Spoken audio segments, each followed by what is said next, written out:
नमस्कार दोस्तों, मैं आर्यन शर्मा और आप लोग देख रहे हैं आर्यन ऑनलाइन क्लासेस। तो फ्रेंड्स, आज की इस वीडियो में हम लोग बात करने वाले हैं कक्षा 10वीं के वर्णिका भाग 2 हिंदी के वर्णिका भाग 2 का पहला अध्याय जो दे रखा है दही वाली मगम्मा। दही वाली मगम्मा से आप लोग को बता दें कि बहुत ज़्यादा ही प्रश्न पूछे जाते हैं। मेरे भाई, मेरे कहने का मतलब ये है कि एग्जाम में जो है आपको एक प्रश्न जो है इससे दिया ही जाएगा। हो सकता है वो 3 मार्क्स का भी हो सकता है या 5 मार्क्स का भी पूछा जा सकता है। और सारी बात हो सकता है आपके ऑब्जेक्टिव प्रश्नों में भी इससे प्रश्न पूछे जा सकते हैं। इसलिए मैंने सोचा इसका चैप्टर वाइज जो है हिंदी वर्णिका भाग का जितने भी चैप्टर हैं सभी का हम लोग चैप्टर वाइज क्वेश्चन आंसर देख लेते हैं। तो बिल्कुल आसान तरीका, आसान भाषा में हम आपको समझाने की कोशिश करेंगे। वीडियो को शुरू से लेकर अंत तक देखिए, आपको हर बात समझ में आ जाएगा। तो आइए हम लोग देख लेते हैं। तो सबसे पहला नंबर क्वेश्चन है, यहाँ पे ध्यान दिया जाए कि मगम्मा का अपनी बहू के साथ किस बात को लेकर विवाद था। तो उत्तर हो जाएगा इसका, मगम्मा को अपनी बहू के साथ बेटे पर अधिकार को लेकर विवाद था। मगम्मा अपने बेटे से अपना हक नहीं छोड़ना चाहती थी, जबकि बहू अपने पति पर हक जमाना चाहती थी। बहू ने किसी बात को लेकर अपने बेटे को खूब पीटा, जिसे देखकर मतलब जो मगम्मा की बहू थी, मतलब पतोह जो थी, वो अपने बेटे को मारा। ठीक है, और मगम्मा जो थी अपनी बहू को भला बुरा कह दिया। इसी बात का विवाद उत्पन्न हो गया। ये प्रश्न जो है फ्रेंड्स बहुत बार पूछा जा चुका है, इसलिए आप लोग इसको अच्छी तरह से रिवीजन के तौर पे लिख भी लें या स्क्रीनशॉट ले लें। आइए अगले प्रश्नों की ओर चलते हैं।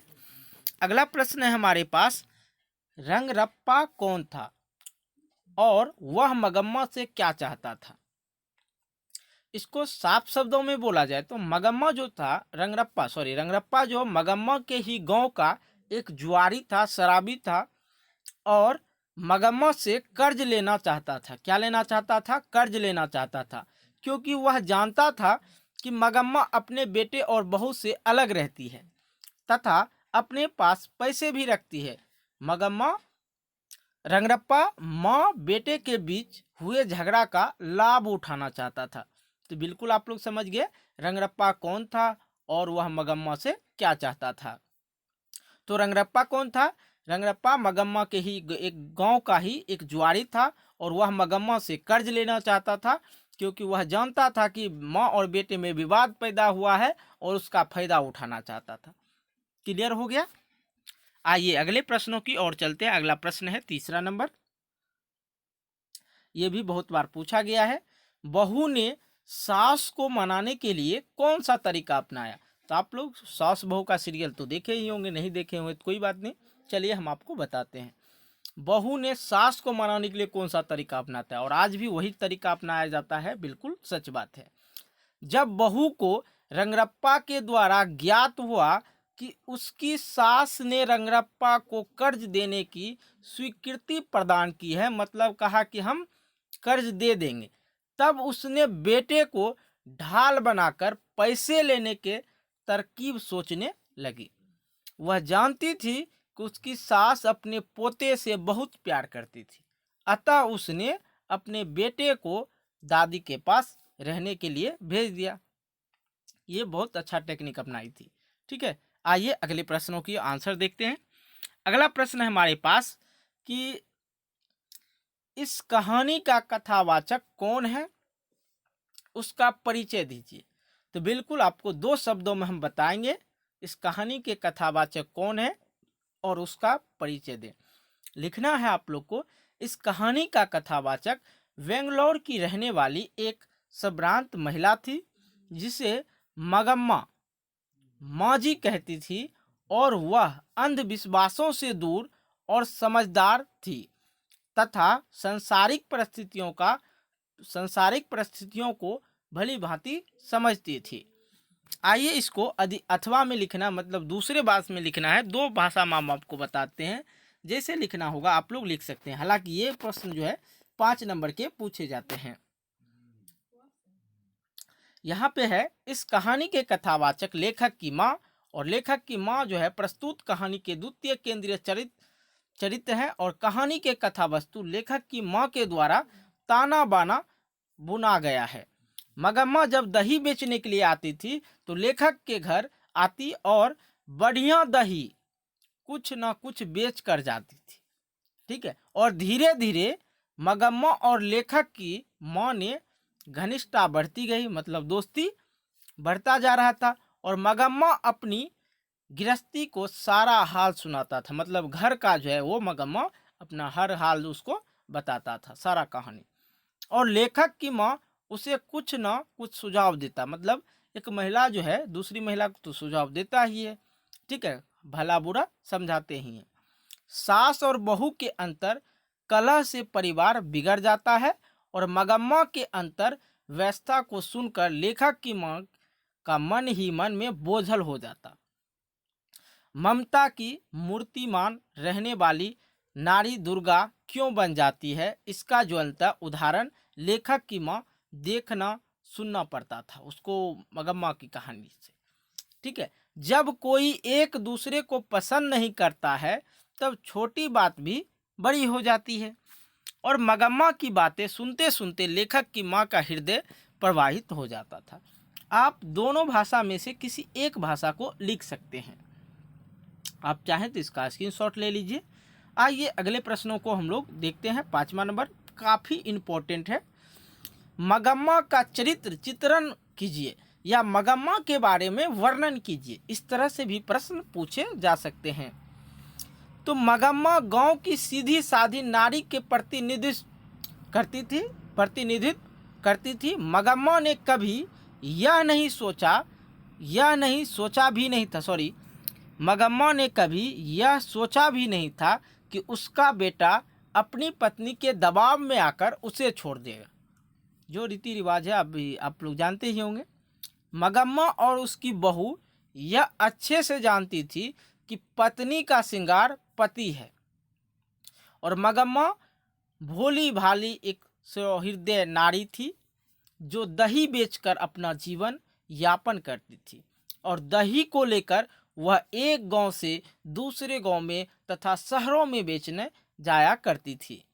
इससे जो भी पैसे मिलते थे उनसे कुछ वह संचय भी करती थी, मतलब बचाती भी थी।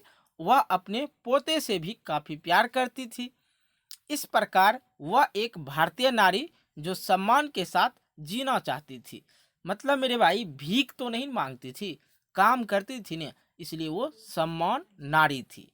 वह एक प्रकार की भारतीय नारी थी और जो सम्मान के साथ जीना चाहती थी, भीख मांग के नहीं। बेटा छोड़ दिया किसके दबाव में, उसकी पत्नी जो थी उसके दबाव से, ठीक है, लेकिन वो अपना जीवन यापन दही बेचकर करती ही थी। आइए अगले प्रश्नों को हम लोग देखते हैं। अगला प्रश्न हमारे पास है 6ठे नंबर, कहानी के सारांश प्रस्तुत कीजिए। तो भाई सारांश लिखने के लिए भी आ जाता है, बहुत इंपॉर्टेंट प्रश्न हम आपको दे रहे हैं। तो चलिए देखते हैं। दही वाली मगम्मा पाठ के लेखक श्रीनिवास जी हैं। इस कहानी लिखिए, लेखक का नाम याद रखिएगा जरूर।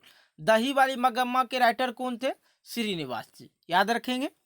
इस कहानी का मुख्य चरित्र मगम्मा और द्वितीय चरित्र निभाने वाली लेखक की माँ है। और मगम्मा अवलूर के समीप वेकटपुर की रहने वाली थी और रोज दही बेचने बेंगलोर आती थी। और मगम्मा का पति नहीं था, मगम्मा का पति नहीं था, मतलब वो एक विधवा औरत थी। और बेटा बहू से झगड़ा गिरी कलह, मतलब घर के कलह के कारण अलग हो गई। प्रत्यक्ष में तो झगड़े के कारण पोते की पिटाई थी, मतलब उसके मगम्मा की जो पोते थे उनकी बहू उसको पीटा था, अपने बेटे को पीटा था, और इसका पोता हो गया। तो पोता जो पीटा था तो उसको डांटी, काहे पीट रही है, तो उसी में लड़ाई झगड़ा हुआ और ये दोनों अलग हो गई। किंतु मूल रूप से सास बहू के अधिकार संबंधी ईर्ष्याई थी, और औरत को अकेली जानकर कुछ अवांछित तत्वों को लोग जो होते हैं, मतलब अलग टाइप के जो लोग होते हैं, वह उसका धन और प्रतिष्ठा पर आंख डालते हैं। ठीक है, आइए इसको और अच्छी तरह से हम लोग समझने की कोशिश करते हैं, क्योंकि चरित्र वर्णन करने के लिए बोला है, इसलिए इसको पूरा तरह से समझिए। उठते रंगरप्पा भी ऐसा ही किया, जिसे बहू के पैनी निगाहों ने तोड़ दिया। ठीक है, उसने अपने बेटे को दादी के पास भेजने का एक नाटक किया। अब मगम्मा पोते के साथ पोते के लिए रहने लगी, मतलब मगम्मा अपने पोते के साथ रहने लगी। अब मगम्मा पोते के लिए मिठाई भी बाजार से खरीद कर ले जाने लगी। एक दिन कौवा ने उसके माथे पर यहाँ पे फिर से देख लिया जाए। एक दिन कौवे ने उसके माथे पर से मिठाई ले उड़ा। अंधविश्वास के कारण मगम्मा भयभीत हो उठी। बहू के द्वारा नाटकीय ढंग से पोते को दादी के पास भेजने का जो बहू का मंत्र था, बड़ा कारागार साबित हुआ, मतलब बहुत अच्छा हुआ। दूरी बढ़ने से भी प्रेम बढ़ता है, मानसिक तनाव घटता है, ऐसा ही हुआ। ठीक है, और मगम्मा को भी बहू से सौहार्द, बेटे और पोते से भी स्नेह नजर आने लगा। बड़े बूढ़ों ने भी समझाया। बहू ने मगम्मा को काम अपने जिम्मे ले लिया। बहू ने बड़ी कुशलता से पुनः परिवार में शांति स्थापित कर लिया और पूर्ववत रहने लगी, मतलब फिर जैसे से रह रही थी उसी प्रकार से वह रहने लगी। अपने बेटे को भेज के ये सारा पाठ उसने ही रचा था। कौन? बहू ने। पहले तो उसने अपने बेटे को मारा, जिसके वजह से मगम्मा बोली, और मगम्मा बोली तो उसने वो अपने बेटे को मार रहा था तो बोले काहे मार रहे हो, तो इसके वजह से विवाद हुआ, दोनों सास बहू अलग होगी। उसके बाद जब देखा कि मगम्मा पे नज़र किसका है? रंगरप्पा का। रंगरप्पा क्या चाहता था? उनसे पैसा ऐंठना, और पैसा ऐंठना चाह रहा था तो ये समझ गया पैसा ऐंठ लेगा, तो ये की अपना बहू जो थी इनकी मगम्मा की, ये अपने पोते को भेज दी, और पोते को भेजती है तो क्या हुआ, वहाँ पे पोते से प्यार हो गया दादी को, और दादी उसके लिए रोज मिठाई लाती थी। ये कहानी चल रहा है। ठीक है, अतः इस कहानी से यह सीख मिलता है, हमें किसी भी परिस्थिति में अपने परिवार के सदस्य से अलग नहीं रहना चाहिए, तथा हमें हमेशा एक साथ मिलजुल कर रहना चाहिए। तो ये जो है आप लोग पूरी पाठ आप लोग समझ ही गए होंगे। आज की इस प्रश्नों में जो है बहुत ही ज़्यादा महत्वपूर्ण प्रश्न हम आपको बताए हैं, जो कि आपके बोर्ड एग्जाम के लिए काफ़ी ज़्यादा महत्वपूर्ण होने वाला है। इसलिए मेरे भाई इसको आप लोग अच्छी तरह से नोट कर लें तो बेटर होगा। चलिए, आज की इस वीडियो में हमने इतने प्रश्नों का हल किया, और हाँ, एक बात तो 100% है, इससे 2 या 3 प्रश्न जो है 100% श्योर हो जाइएगा कि आपके बोर्ड एग्जाम में पूछा जाएगा। तो भाई वीडियो कैसा लगा आप हमें कमेंट बॉक्स में करके बताएंगे।